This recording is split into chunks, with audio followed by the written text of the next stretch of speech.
Part 1. The Legacy of War and the Shadow of World War III. I don't know what weapons World War III will be fought with, but I do know that World War IV will be fought with sticks and stones. That's a quote from Albert Einstein, one of the most brilliant minds in human history. He lived through the two bloodiest wars mankind has ever known, World War I and World War II. Because of this, he deeply understood the pain and loss of war.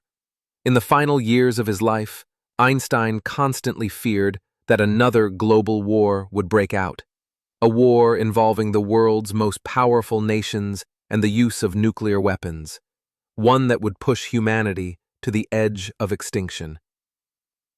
In the years following World War II, the seeds of a Third World War were already being sown. The Cold War between the United States and the Soviet Union, the rise of China as a global competitor, NATO's eastward expansion provoking Russian military action, and most recently, the decades-long conflict between Israel and Palestine, once again flaring up and attracting global attention. So, if World War III were to erupt, what would happen to humanity? Let's explore that in this video. Why does war have to happen? Throughout human history, there have always been conflicts over interests, between races, religions, and groups fighting for influence. When things reach a point where diplomacy fails, war becomes inevitable. Sometimes, war stems from the ambition of a few individuals who then drag the masses into battle to fulfill their own goals.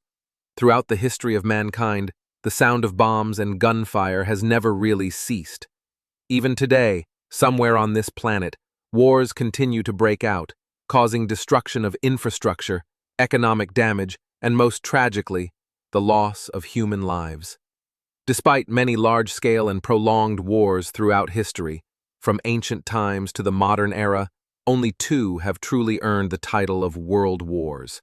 These wars drew millions of people from dozens of countries into a vortex of destruction, leaving heavy consequences not only in terms of human lives, but also in the spiritual scars carried across generations. World War I took place from 1914 to 1918. World War II spanned from 1939 to 1945. Both wars were driven by power struggles and the ambition to dominate the world. World War I left behind devastation. About 1.5 billion people were affected, 10 million died, more than 20 million were injured, and Asia's economy was crippled. Cities, villages, roads, bridges, and factories were destroyed. But then came World War II, even more terrifying. This was the deadliest conflict in human history, with casualties estimated between 70 to 80 million people. And shockingly, the number of civilians killed exceeded that of military personnel. Tens of millions died in genocides from starvation or disease. When the war ended, the United States dropped 2 atomic bombs on Hiroshima and Nagasaki, killing tens of thousands of civilians instantly. The radiation effects lingered for generations. Wars always bring sorrow to both the victor and the defeated. After World War II, with the establishment of the United Nations and peacekeeping organizations, humanity hoped to end the sound of gunfire. But it didn't last long. The Cold War soon broke out between the two superpowers, the United States and the Soviet Union. Though not as fierce as the two world wars, the Cold War was a powerful arms race and a series of proxy wars, with the two powers battling for dominance in other regions. This era saw the Korean War and especially the Vietnam War, leaving trauma not only for the people of those countries, but for many around the world. People lived in constant fear that a Third World War might erupt again. Part 2. The Brink of Destruction. Cold War and Modern Flashpoints. That fear peaked with the Cuban Missile Crisis in 1962. The Cold War had reached a boiling point. The U.S. had surrounded the Soviet Union with military bases in Europe, in countries like the UK, Italy, and Turkey, and from these bases, missiles could be launched straight to Moscow. In retaliation, the Soviet Union transported a number of nuclear missiles to Cuba, America's neighbor in the Caribbean. After the Cuban Revolution succeeded in 1959, Cuba turned socialist.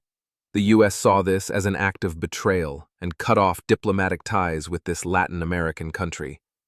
On the morning of September 14, 1962, an American reconnaissance plane discovered the first signs of a Soviet mid-range missile base being built in Havana. According to experts, if war broke out, 8 million Americans could die within just 5 minutes. At the same time, US missiles in Europe were already aimed at Moscow and surrounding areas. The world held its breath, staring down the barrel of a potential nuclear war, just as Einstein had warned. If World War III happened, nuclear weapons would be used, the world would be flattened, and humanity would return to the Stone Age. Fortunately, that nightmare didn't come true. The leaders of the US and the Soviet Union agreed to withdraw missiles and resolve the situation through peaceful negotiation. At that moment, humanity let out a sigh of relief. The world avoided another total war, but the threat of World War III never really went away. Why? Because the conflict between East and West never ends. Western powers, led by the United States, have always wanted to control the world and place everything under their influence. Naturally, other powers like Russia, the Soviet Union's successor, and China, the rising dragon, would never accept that narrative. Many small-scale wars could expand into global ones.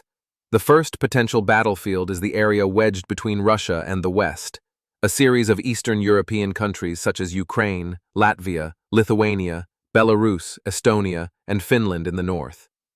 These could become collision zones between the US and Russia's allies. Most of these countries have already joined NATO, led by the US, and Russia certainly won't sit idle with its borders threatened. War has already broken out in this region, and it's hard to predict how far it will spread. The second potential battlefield is the Middle East. This region has long been plagued by religious conflicts among Christianity, Islam, and Judaism. At the heart of it is the relationship between Israel and Palestine. The conflict started when the West supported the founding of the State of Israel in 1948.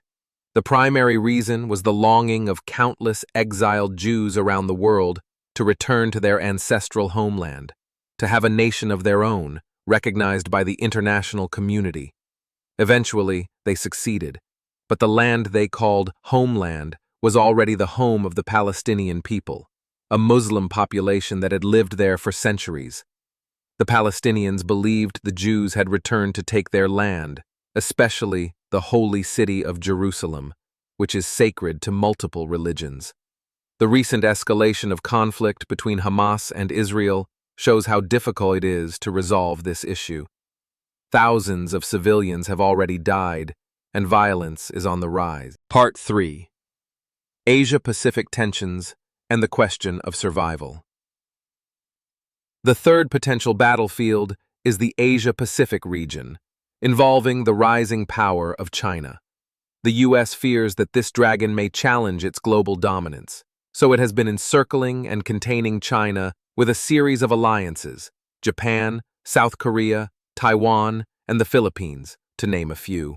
However, China will certainly seek to break through and expand its influence worldwide.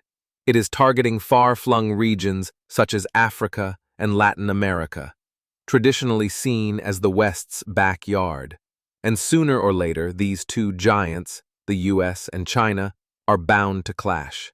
The United States benefited greatly from the two bloody world wars of the 20th century. Located far from the main battlegrounds of Europe and Asia, the US remained physically untouched by war. On top of that, it profited handsomely from arms sales and attracted many brilliant scientists fleeing war, which helped it grow into the superpower it is today. But if World War III happens, America might smell gunpowder right on its doorstep. Russia and China are joining forces and expanding their influence in America's own backyard, Latin America. Meanwhile, America's soft power, like the dominance of the dollar, military alliances, and economic partnerships, is being challenged by both Russia and China. So, will we see a future of three superpowers, or will Russia and China fully unite to dethrone America? Recently, Dmitry Medvedev, Russia's former president and current deputy chairman of its Security Council, warned that World War III would be inevitable if the West doesn't abandon its hostile stance. That leads to a compelling question. If World War III does happen, where on Earth would be the safest place to be?